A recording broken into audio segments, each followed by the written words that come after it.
Bueno, buenos días. Qué bendición poder estar hoy con ustedes. Gracias por estar con nosotros.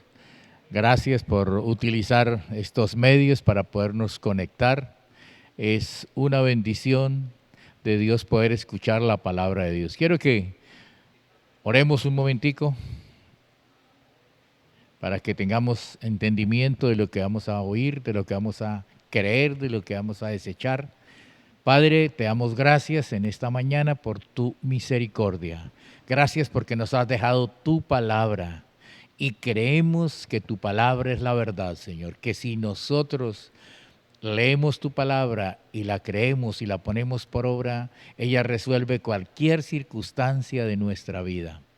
Padre, muchas gracias por haber encargado a los israelitas en guardar esta palabra. Te bendecimos por esto y te damos muchas gracias por tener hoy tantas versiones como las que tenemos en el momento para poder entender un poco mejor de ella.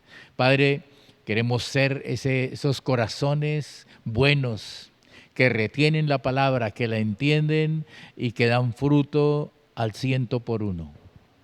En el nombre de Jesús, amén. Bueno, quiero hablarles hoy de la predestinación.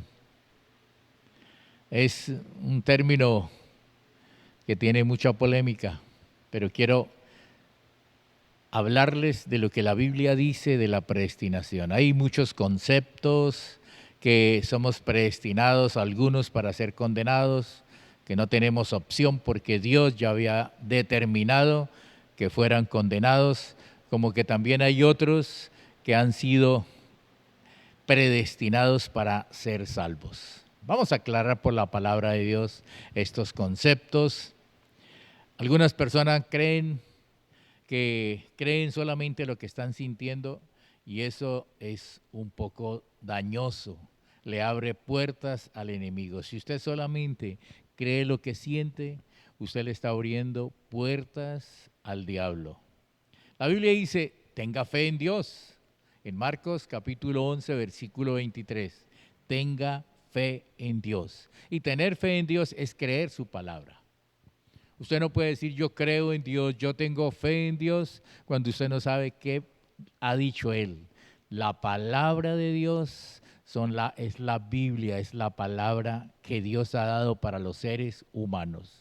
Así que si usted quiere saber el concepto que Dios tiene de usted y de cualquier cosa, estudie la palabra, escudriñe la Biblia. Tengo un dicho que me ha ayudado mucho y se lo voy a comentar a ustedes. Y este dicho dice, si la palabra de Dios lo dice y usted lo cree, sus problemas están resueltos. Vuelvo a repetirle, si la palabra de Dios lo dice y usted cree lo que ella dice, sus problemas, cualquier problema de su vida estará resuelto. La Biblia se explica a sí misma. Usted no necesita buscar el significado de ella, sino escudriñarla. Escudriñe la palabra de Dios. Amén. Entonces, el Antiguo Testamento contiene el Nuevo Testamento. Pero el Nuevo Testamento explica el Antiguo Testamento. O sea que si usted quiere saber exactamente qué es lo que el Antiguo Testamento dice, usted tiene que escudriñar el Nuevo Testamento y allí va a saber realmente lo que dice el Antiguo Testamento. Esa es una exégesis muy completa, muy buena para que usted la aplique, sencillita, que la pueda aplicar usted diariamente en su propio estudio, en su propia vida, pueda entender la palabra de Dios. No puede usted entender el Antiguo Testamento sin el Nuevo Testamento. Pero el Nuevo Testamento está contenido en el Antiguo. Pero Él revela, Él explica, el Nuevo Testamento explica el Antiguo Testamento. Para poder entender estas cosas, quiero mostrarles unos ejemplos. Por ejemplo, dentro de las polémicas de la predestinación, se habla que Judas estaba predestinado desde el principio para ser el traidor. ¿Ustedes qué piensan? ¿Piensan que sí?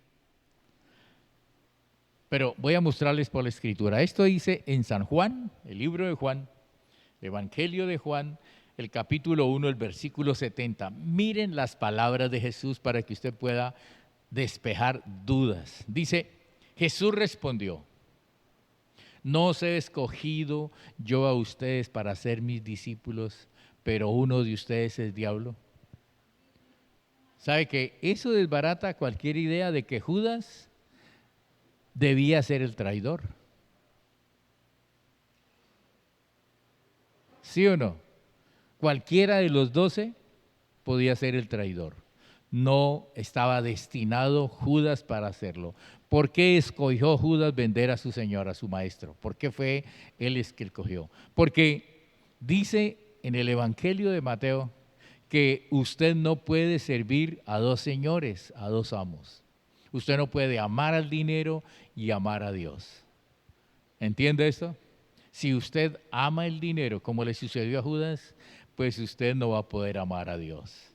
Porque el dinero se lleva ese concepto que usted tiene de Dios. Dios quedaría en un segundo, tercer, cuarto plano. Eso fue lo que le sucedió a Judas. Conoció a Jesús, vio sus milagros, tuvo la unción de él para sanar, para libertar a los cautivos, pero él estaba amando el dinero, así que fue y lo vendió por 30 monedas de plata. Y luego se ahorcó.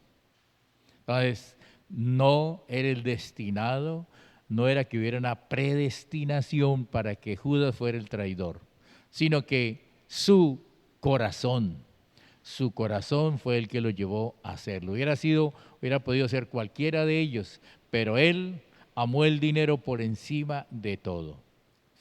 Recuerden que él era el que cargaba, él era el contador de Jesús. Y el escritor Juan dice que él era un ladrón, que Judas era un ladrón. Se enfureció tanto cuando Jesús fue ungido, una mujer derramó sobre él una redoma, un frasco de perfume muy fino que tenía mucho valor. Y el primero que habló fue Judas. Dijo, ¿por qué tanto desperdicio? ¿Por qué no se vendió ese perfume y se le hubiera dado ese dinero a los pobres? Pero Jesús explica que él no era porque amara a los pobres, sino que amaba era el dinero. Entonces, ya podemos entender, Judas fue el que traicionó a Jesús porque en su corazón, él amó al dinero mucho más que a Jesús. Ahora, aplique eso en su vida. Si usted tiene ese amor al dinero, usted puede dejar de amarlo y poner su confianza plenamente en el Señor Jesucristo, en sus palabras. Amén. Bueno, otra escritura que nos define esto de la predestinación. Dice en Segunda de Pedro, anote estas escrituras por favor, Segunda de Pedro capítulo 3, versículo 9. Segunda de Pedro 3, 9. Dice así, el Señor no retarda sus promesas como algunos las tienen por tardanza, sino que Él es paciente, el Señor es paciente para con nosotros, no queriendo que ninguno perezca, sino que todos procedan al arrepentimiento. Ahora, dígame usted, ¿cuál es la voluntad de Dios en esta escritura para nosotros los seres humanos? ¿Cuál es la voluntad de Dios? Él quiere que ninguno perezca. Él dice, yo no he venido a cumplir mi palabra como les prometí, porque les estoy dando una oportunidad para que más personas lleguen al arrepentimiento, a conocer la verdad de Dios. Esa es la tardanza. Algunos dicen que no se cumple esa promesa, pero Él sí la va a cumplir. Él es un cumplidor de todas sus promesas. Amén. Primera de Timoteo capítulo 2 versículo 3 y 4. Primera de Timoteo capítulo 2 versículo 3 y versículo 4. Quiero que usted mismo lea esta escritura. Primera carta a Timoteo capítulo 2 versículo 3 y versículo 4. Dice así, porque esto es bueno y es agradable ante Dios nuestro Salvador. Esta es la voluntad de Dios, está diciendo, el cual quiere que todos los hombres sean salvos y que vengan al conocimiento de la verdad. ¿Cuál es la voluntad de Dios para los seres humanos? Que todos los hombres lleguen a ser salvos. Ese es el predestino de Dios para todo ser humano. Así que, por favor, corrija su pensamiento, asegure su confianza en Dios de que si usted cree en Jesucristo, usted será salvo por encima de cualquier circunstancia. Amén. El predestino que Dios ha dado para cada persona es que todos lleguen a conocer la verdad, y la verdad es la palabra de Dios. Todos lleguen a la salvación. Y mire el versículo siguiente. Dice, porque hay un solo Dios y un solo mediador entre Dios y los hombres, Jesucristo el hombre. Así que usted, ¿qué es lo que usted debe conocer? Usted debe conocer que solamente hay un Dios, el creador del cielo y de la tierra, pero que hay un mediador quien lo puede acercar a usted a Dios. Así que usted puede entender ahora, usted no puede llegar a Dios directamente, a Dios el Padre. Usted tiene que llegar en el nombre de Jesús. Pero cada vez que usted se acerca a Dios el Padre en el nombre de Jesús, jamás lo rechaza. Así que usted hoy mismo puede hacer esa experiencia, tener experiencia. Padre Dios, me acerco a ti en el nombre de Jesús para decirte esto. Yo creo que Jesucristo es el Hijo de Dios y es el único mediador entre mi persona y Dios. Y si usted se acerca así, jamás lo rechazará. Bueno, entonces la Escritura les he dado dos testigos poderosos para saber que Dios ha predestinado que todos los hombres sean salvos. Otra escritura, vale, una tercera escritura, Efesios capítulo 1, versículo 5. Efesios 1, 5. Dice así, en amor, habiéndonos predestinado para ser adoptados hijos suyos por medio de Jesucristo. ¿Cuál fue el predestino? Por amor nos predestinó a todos los seres humanos para ser adoptados como hijos suyos por medio de Jesucristo, por el puro afecto que Él nos tiene. Amén. Tres escrituras que le dicen que el predestino de Dios para los seres humanos es que todos lleguen a ser salvos. Pero dice en Efesios capítulo 2, 8. Ahora voy a darle por qué no todos son salvos. Dice Efesios capítulo 2, versículo 8. Dice, porque por gracia sois salvos por medio de la fe. Y esta fe no es suya, sino que es un regalo de Dios. Entonces, ¿qué está diciendo este versículo? Toda persona está disponible para ser salva, para creer. Pero la salvación, aunque es un regalo de Dios, es un don gratuito, llega a ser suyo solamente si lo acepta por la fe. Allí está el problema. Entonces, el problema para la humanidad muchas veces, la mayoría de veces se llama Jesucristo. Casi todos creemos que Dios existe y eso es bueno. Pero la salvación, el único mediador entre Dios y los hombres, se llama Jesucristo, el hombre. ¿Estamos entendiendo? ¿Estamos entendiendo estas cosas? Bueno, me alegro.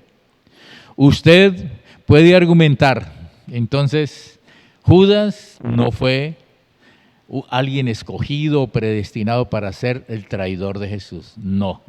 Voy a hablarles también un poquitico de otra cosa que lo escucho mucho, que las personas hablan mucho, es de Job. En el libro de Job usted encuentra y pareciera, si usted lo lee así por encimita, pareciera que como que Dios hizo un negocio con el diablo, se encontraron los dos y hicieron una apuesta o hicieron una partida de ajedrez y la perdió Dios y cogieron a Job en medio. Eso es lo que muchas veces la gente entiende. Pero quiero decirles que el concepto de Dios en los primeros versículos del capítulo 1, eso es como Dios ve al ser humano. Voy a leerles los primeros versículos del capítulo 1 de Job. Abra su Biblia allí, por favor, y vamos a leer en el libro de Job, en el capítulo 1.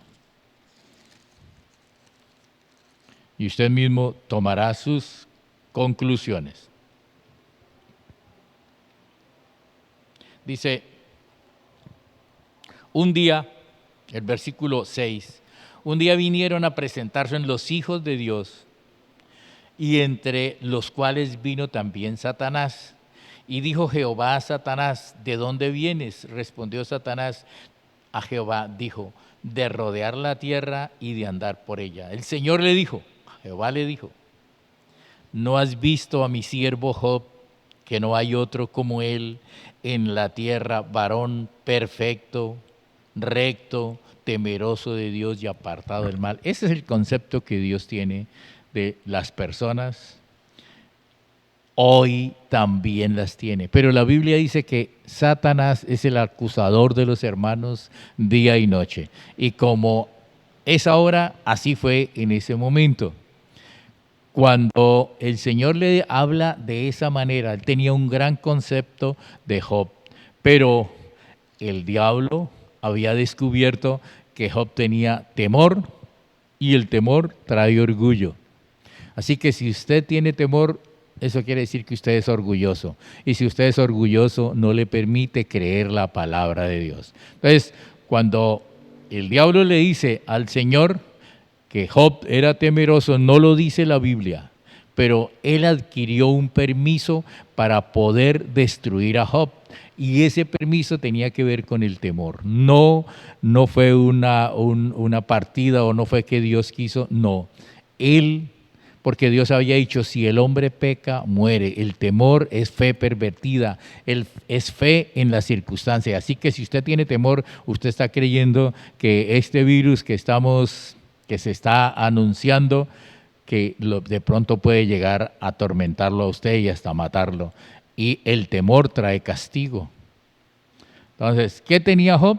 Tenía temor y adquirió el diablo una oportunidad para poder destruir todo lo que tenía Job. Pero ¿quién destruyó las riquezas de Job y quién destruyó a los hijos de Job? No fue Dios, sino fue el diablo. Así es como trabaja el diablo. Pero ¿qué dijo Job cuando pasó todo esto? En un día le quitó todas sus riquezas, tenía muchísimas riquezas y tenía 10 hijos y a todos los destruyó en un solo día. Pero cuando Job recibió la noticia de todas estas cosas, él dijo una palabra que lo denuncia a él. Él dijo, Dios me dio, Dios me quitó, alabado sea Dios.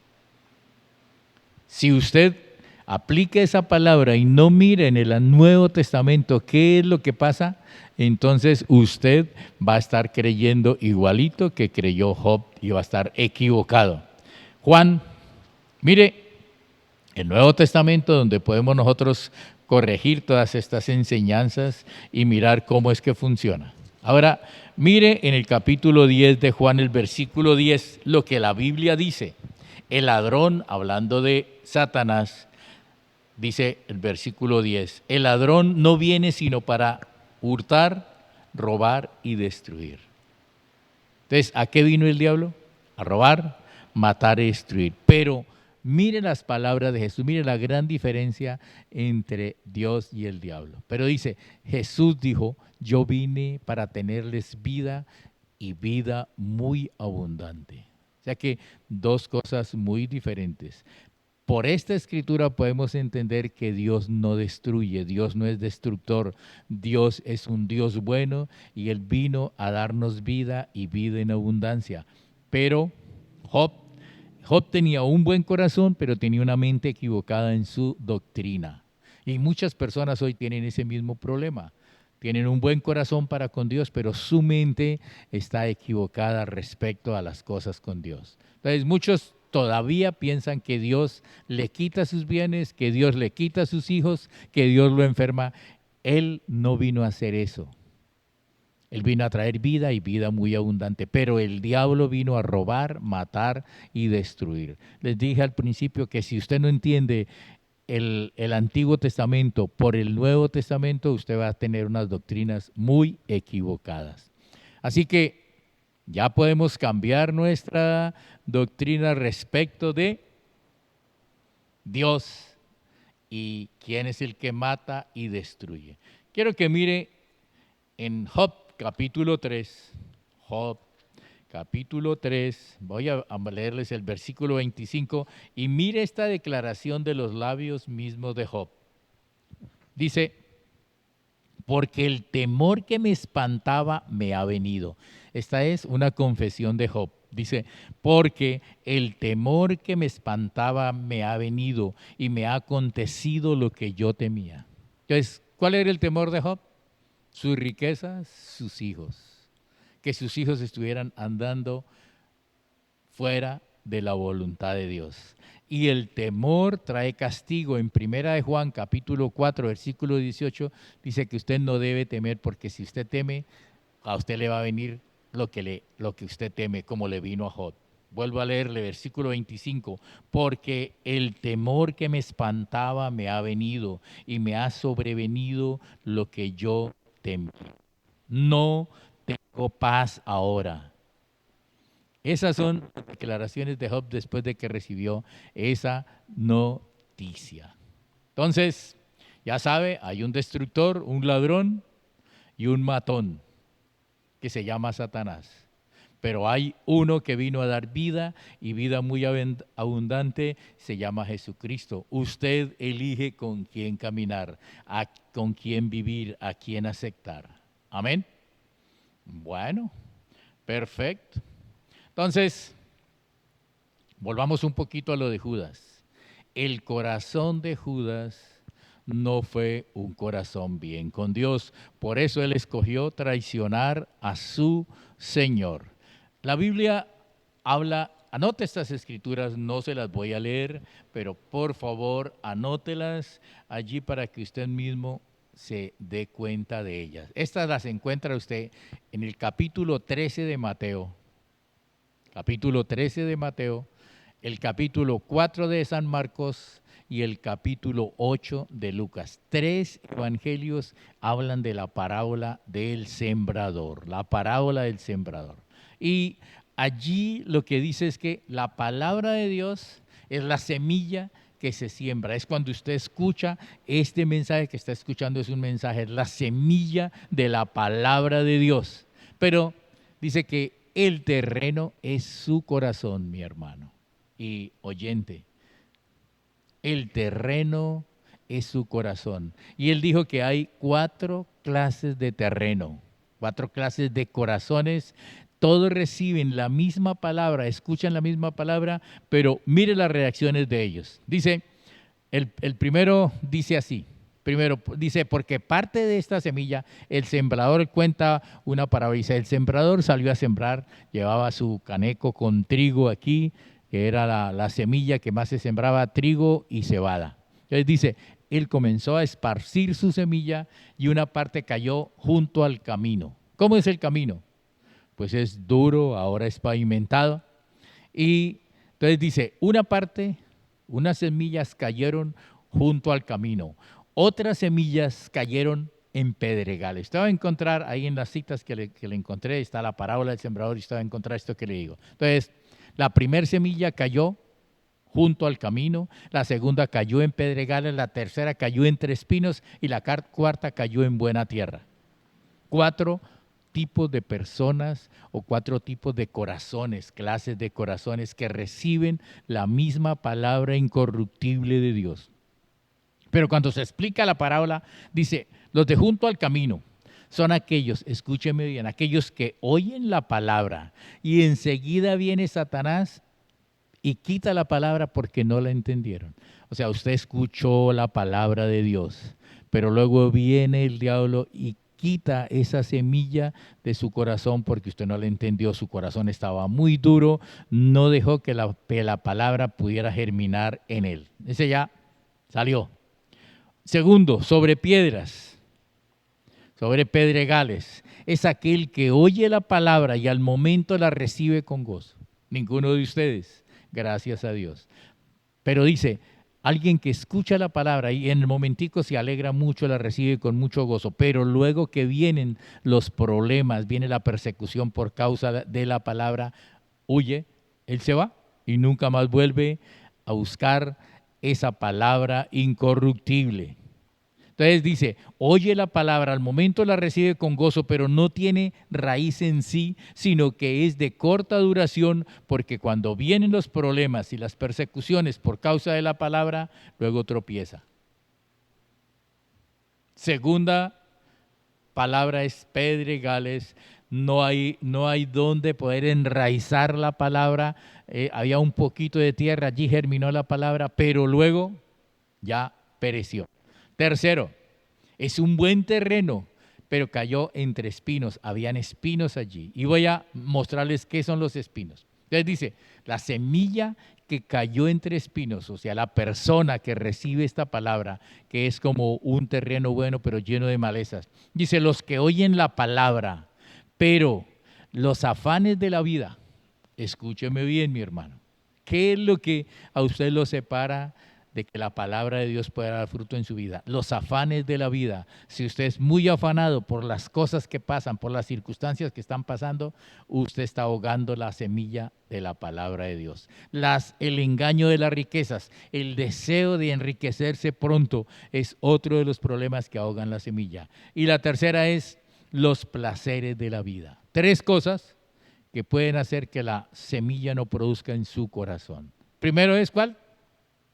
Los afanes de la vida. El segundo, los deseos de enriquecerse. Y el tercero, los placeres de la vida. Y no le dejan dar fruto a la semilla en su corazón. Pero el cuarto corazón, o la cuarta terreno, él dice, cayó en buena tierra. Dice, esta persona que oye la palabra y con un buen corazón, recto, retiene la palabra, un buen corazón, un corazón recto, un corazón tierno, él sí retiene la palabra, abraza la palabra, cree la palabra y da fruto con perseverancia. Amén. O sea que Dios destinó que todos los hombres lleguen a ser salvos. Esa es la voluntad de Dios, ese es el destino que Dios dio para cada ser humano. Pero su corazón, el corazón de las personas tiene mucho que ver. Allí está la voluntad, en el alma suya está la voluntad y usted sí puede tomar y ser un buen corazón para recibir la palabra de Dios. Usted puede declararlo hoy, téngalo como un dicho suyo. Mi corazón es una buena tierra para la palabra de Dios. Yo con un buen corazón, un corazón tierno, retengo la palabra, la aplico en mi vida. Dice, y doy fruto con perseverancia. La voluntad de Dios es que ustedes den fruto. Usted tiene que mirar cómo es que se da el fruto de la palabra de Dios. Amén. Bueno, soy un buen corazón, soy una buena tierra y doy fruto al 100%, fruto con perseverancia. En segunda de Tesalonicenses es donde baso mi predicación. Voy a leerles unos versículos, voy a leerles del versículo 13 al versículo 17. 13, 4, 5 versículos les voy a leer de esta segunda carta a los tesalonicenses. Eso queda en Europa, queda allí donde ahora es Grecia, el país de Grecia. Allí estaba esta ciudad de Tesalónica en los días en que Pablo estaba predicando el Evangelio. Dice así, pero nosotros debemos dar gracias siempre a Dios respecto de ustedes, hermanos amados por el Señor, de que Dios los haya escogido desde el principio para salvación. ¿Desde cuándo lo escogió?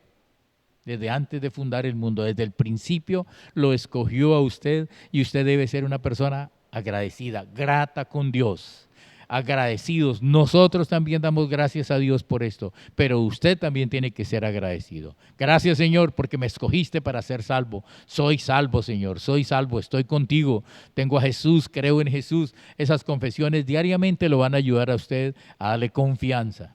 Entonces dice, Fuimos escogidos desde el principio para salvación mediante la santificación por el Espíritu Santo y la fe en la verdad, a lo cual los llamó mediante nuestro Evangelio para alcanzar la gloria de nuestro Señor Jesucristo. Así que, mis hermanos, estén firmes, retengan la doctrina que han aprendido, sea de palabra, por carta, y el mismo Jesucristo, Señor nuestro, y Dios nuestro Padre, el cual nos amó y nos dio consolación eterna y buena esperanza por su gracia, conforte sus corazones y los confirme en toda palabra y obra. Ajá. Por favor, vuelva usted a leer esta escritura cuando tenga tiempo. Segunda carta a los Tesalonicenses, el capítulo 2, del versículo 13 hasta el versículo 17. Nos está diciendo que para que usted, esta verdad se cumpla en usted, de que usted ha sido escogido desde el principio para ser salvo, usted tiene que hacer 3 cositas que le voy a decir. 3 cosas.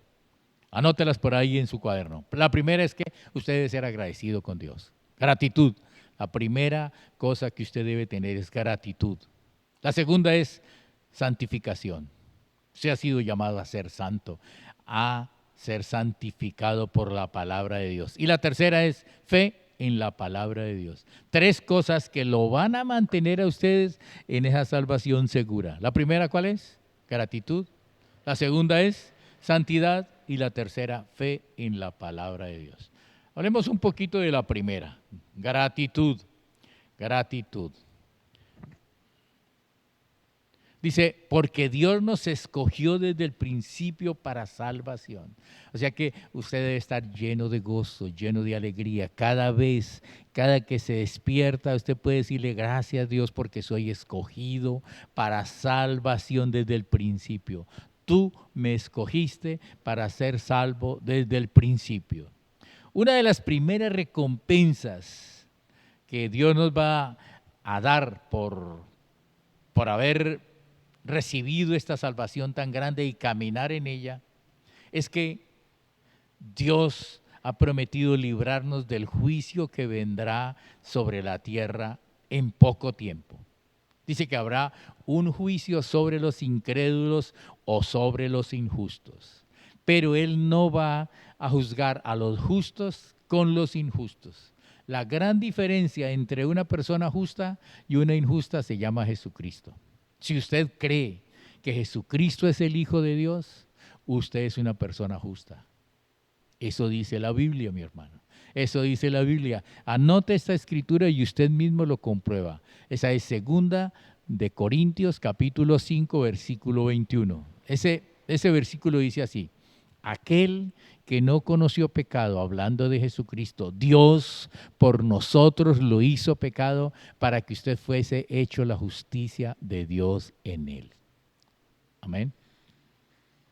O sea, les estoy diciendo, la primera ventaja de creer hoy y de estar usted conectado con nosotros y de pertenecer a una iglesia local como Fama y Fe y de estarse congregando allí y allí pagar sus diezmos, sus ofrendas, la primera cosa es que Él prometió que lo libraría del juicio que viene sobre los injustos. Entonces, injusto es todo aquel que no ha creído que Jesús es el Hijo de Dios, que no se ha relacionado con Dios por medio de Jesucristo. Esa es una persona injusta o incrédula.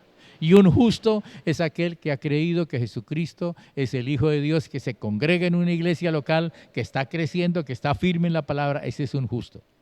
Entonces, la palabra de Dios dice que no va a juzgar a los justos con los injustos. Así que nos va a sacar de esta tierra. Gloria a Dios. ¿Cuántos pueden decir gloria a Dios? Porque yo estoy esperando la venida de mi Señor Jesucristo por mí.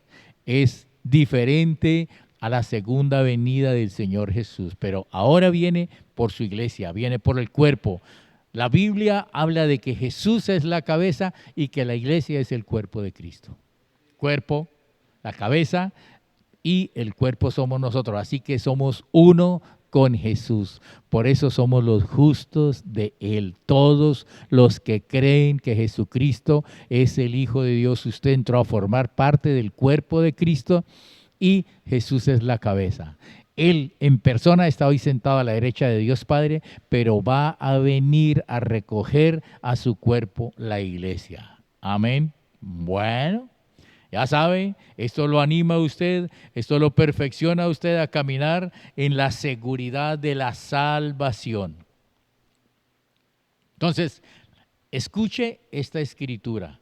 Capítulo 21 de Lucas, el versículo 35.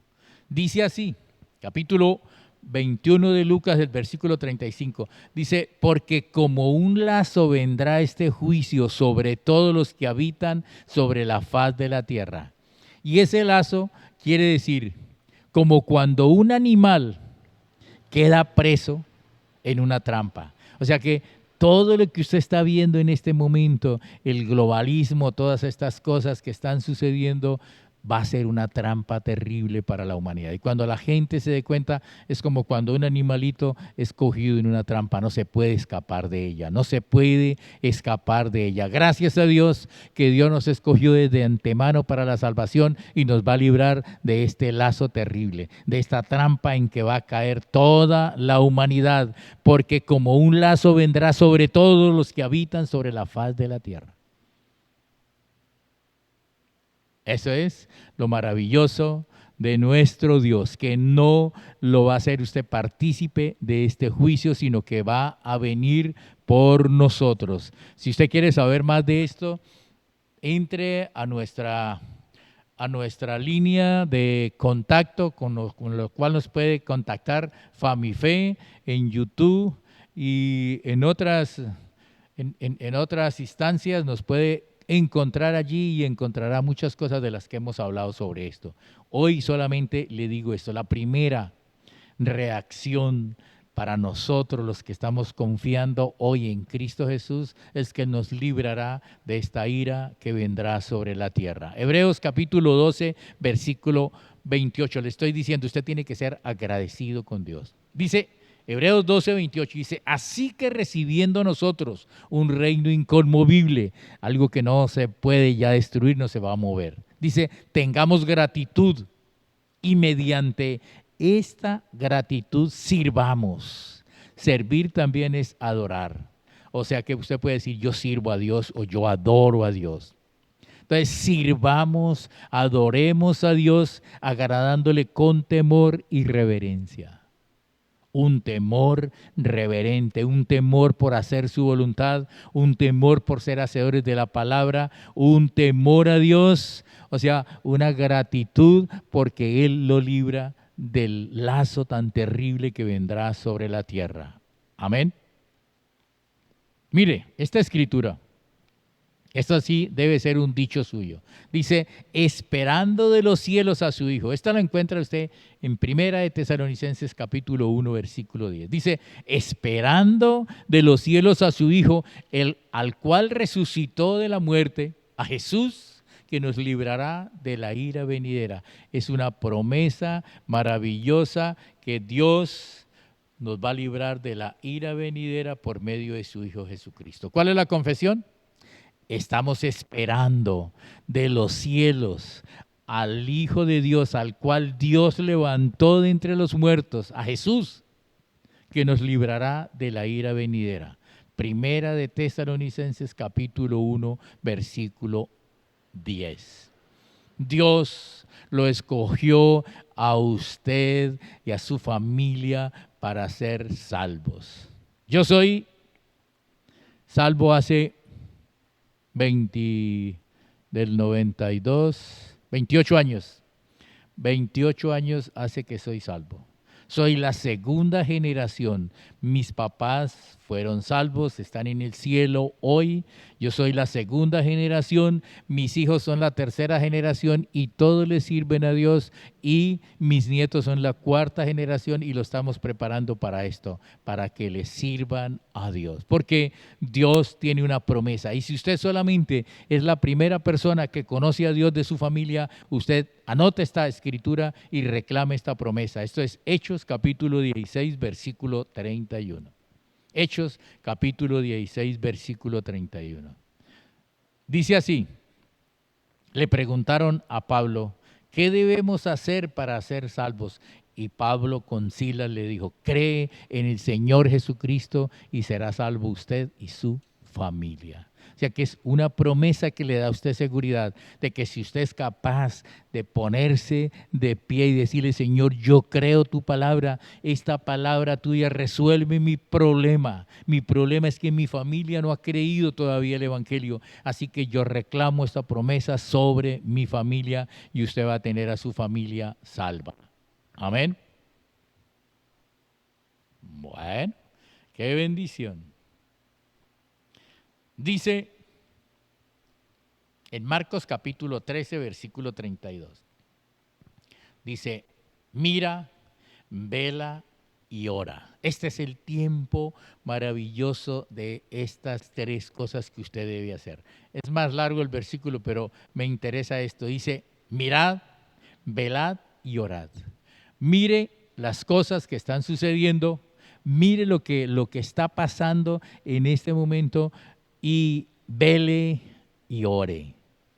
Marcos capítulo 13, versículo 32. Y en Hebreos capítulo 2, versículo 3, Dios nos hace una advertencia. Dios no nos hace amenazas. No vaya a pensar que Dios le está haciendo amenazas. Dios nos hace advertencias. Él le dice, en Hebreos capítulo 2, versículo 3, para que usted no se descuide, para que usted esté alerta con esto, dice, ¿cómo escapará usted si descuida una salvación tan grande que desde el principio, según leímos en segunda de Tesalonicenses capítulo 2, que desde el principio usted fue escogido para salvación, usted fue escogido para salvación, pero ¿cómo escapará? ¿Dónde se guardará si como un lazo vendrá sobre la tierra que destruirá todo esto que se ve hoy?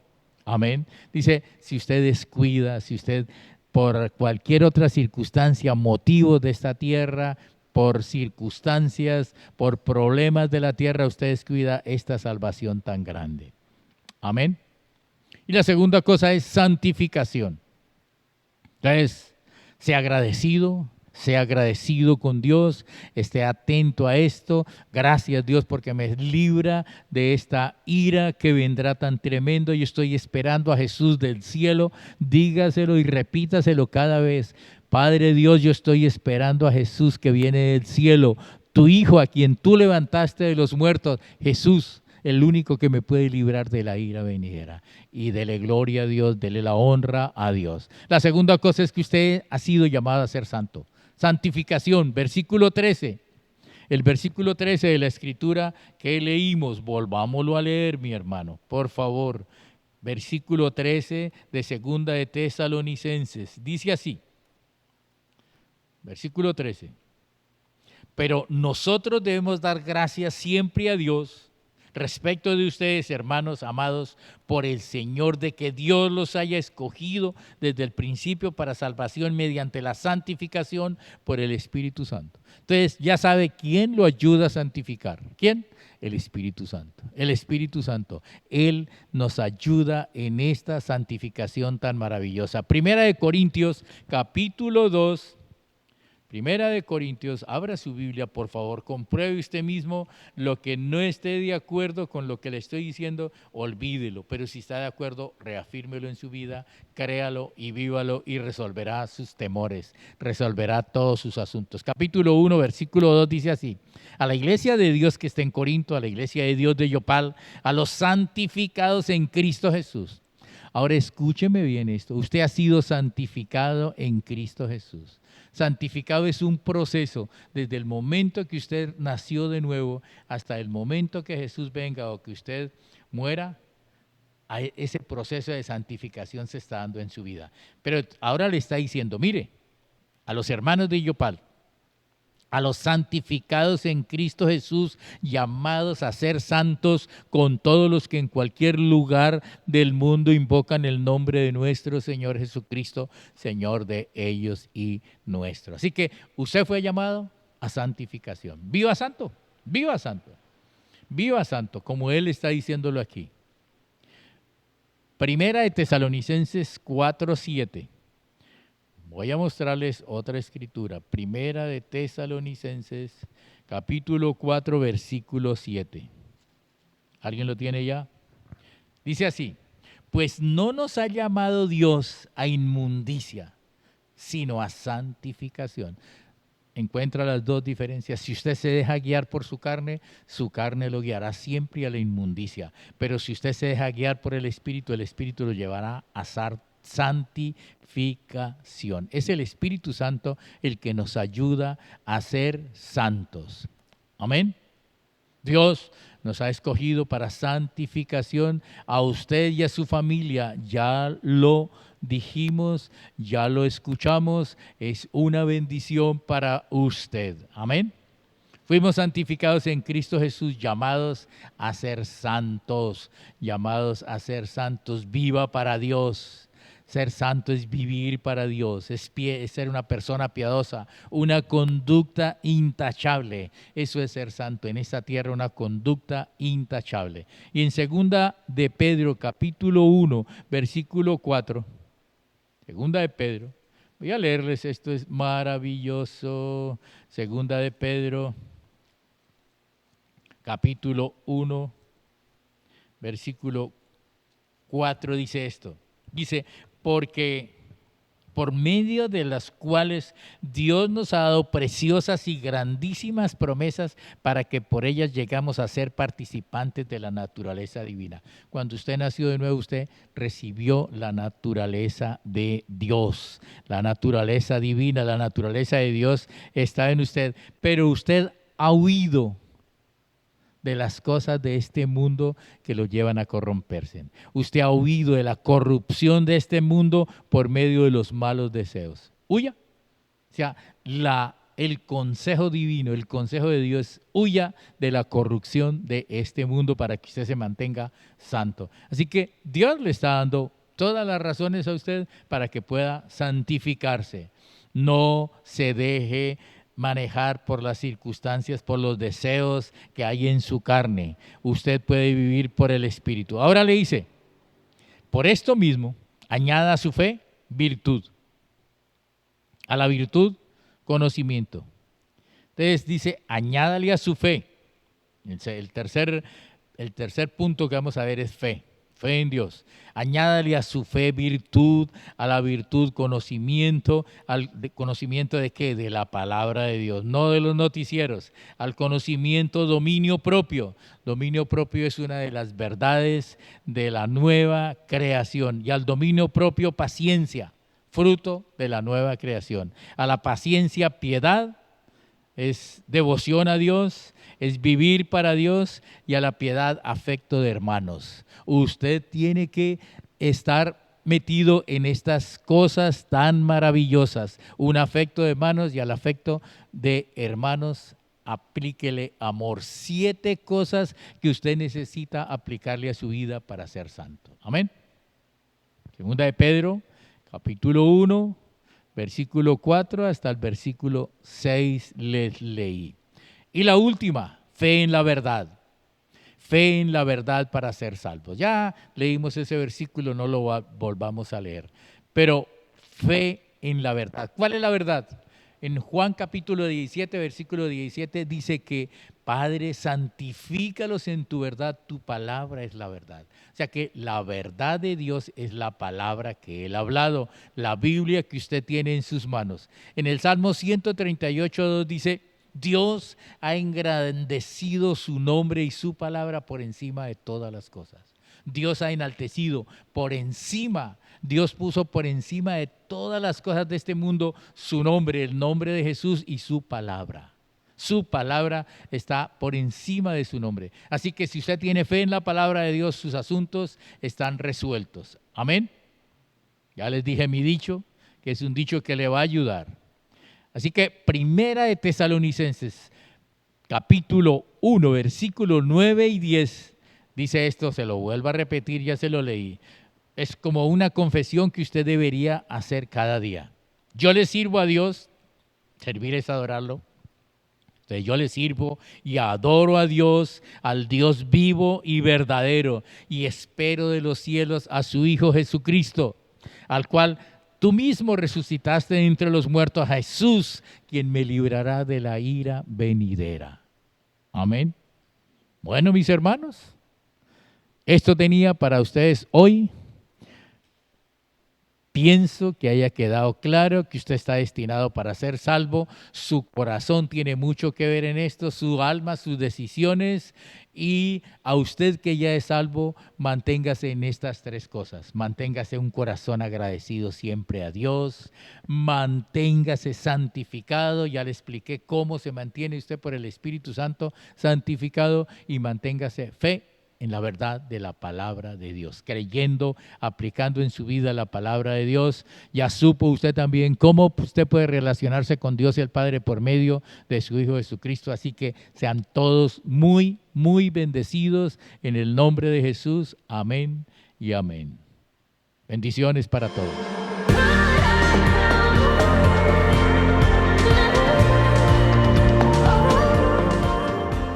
Hola, bienvenido a Iglesia Famife. Nos alegra que hayas estado con nosotros y que nos hayas acompañado en este mensaje que tuvimos para hoy.